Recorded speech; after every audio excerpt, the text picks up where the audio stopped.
synthesis, you bring things together. This combination, integration, or merging creates something new, your synthesis. The action of synthesis is basic to our world, from molecules to personal decisions. Take, for example, what happens when a single oxygen molecule is combined with two hydrogen molecules. Water is created, or synthesized. Hard to get more basic than that. You also use synthesis when you make personal decisions. For example, if two instructors are teaching a class you must take, you may synthesize your past experiences with the teachers to choose the one best for you. In school, when writing a synthesis from your research, your sources may come from the school's library, a textbook, or internet. Here are some important points to keep in mind.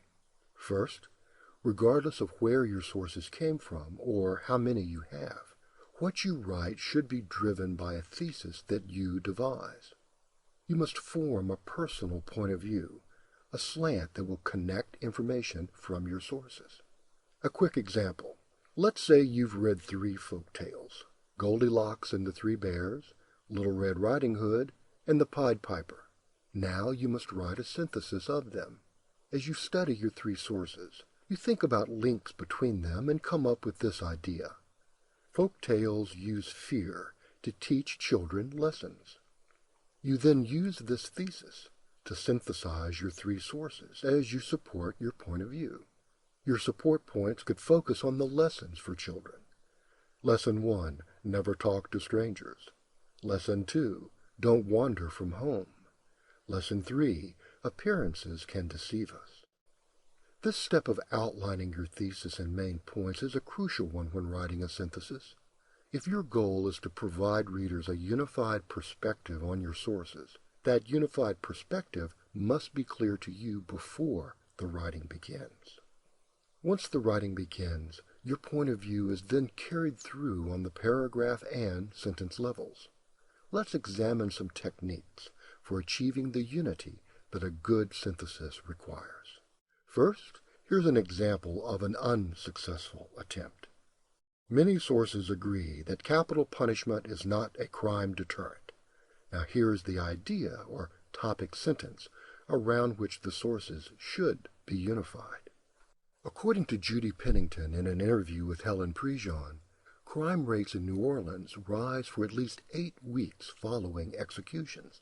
Citation page 110. Jimmy Dunn notes that crime rates often go up in the first 2 or 3 months following an execution. Death in the Americas argues that America's crime rate as a whole has increased drastically since the reinstatement of the death penalty in the 1960s.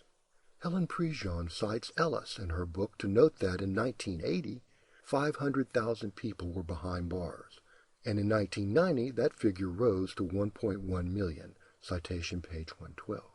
This paragraph certainly uses a number of sources. However, they are presented in a random, grocery list fashion. Besides the main point at the beginning, there's no further attempt to synthesize them. The sources seem tossed in, like ingredients in a salad. Let's examine a possible revision of that paragraph. Major studies suggest that capital punishment fails to deter crime. In Dead Men Walking, Helen Prejean presents statistics indicating that capital punishment does little to lower crime.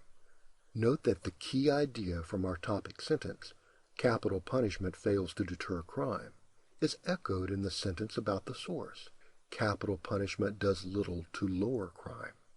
This repetition ties the source to the overall idea being developed. Based on this evidence, Prejean concludes, executions do not deter crime. The U.S. murder rate is no higher in states that do not have the death penalty than those who do. Citation page 110. Note how the phrase, based on this evidence, provides a connection by forcing the reader to think back to the evidence of statistics in the previous sentence. Prejean's point is reiterated from a historical perspective in Dunn's article, Death in the Americas. Now this sentence exists for one reason only, to provide a thought bridge between 2 sources, referring back to Prejean and forward to Dunn. Dunn first points out that, despite the social and economic upheavals from 1930 to 1960, crime rates were unchanged, citation page 2. Our linking phrase here is, Dunn first points out. However, Dunn notes, after the reinstatement of the death penalty in the 1960s, crime rates soared, citation page 2. The phrase, however Dunn notes, provides a final link between the last two sentences. The result is a matrix of connective devices that unifies the sources around a key idea stated at the beginning. Although this matrix seems complex, it is actually built on a simple three-point strategy. First, stay in charge. You, the writer, must control the sources, using them to serve your purpose. In good synthesis writing, sources are used to support what you, the writer, have already said in your own words. Second, stay focused. Your main point is not merely stated once and left to wilt. Your main idea is repeated and echoed throughout as a way to link the sources, to weave them together into a fabric of meaning. Third, stay strategic. Notice the source sandwich strategy at work. First, the author sets up the source with its background and relevance to the point. And after the source comes a follow-up in his or her own words as a way to bridge or link to the next part. In other words, your own words are used like two slices of bread with the source in the middle. Follow these simple principles when using sources in your writing, and you will achieve the most important goal of synthesis writing, to create a whole greater than its parts.